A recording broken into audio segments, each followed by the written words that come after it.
అయితే నువ్వు ఇంటి దగ్గర లేవా నువ్వు? ఎవరితో తిరుగుతున్నావే నువ్వు?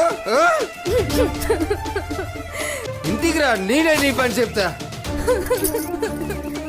ఊరుకుంటే నాటకాలు. ఏటైందే? ఎందుకు ఏడుస్తున్నావు? ఏమైందంటే ఏం చెప్తానే, ఒకటా రెండా అన్నీ బాధలే. ఏటే నీ బాధలు? చెప్పొచ్చు కదా.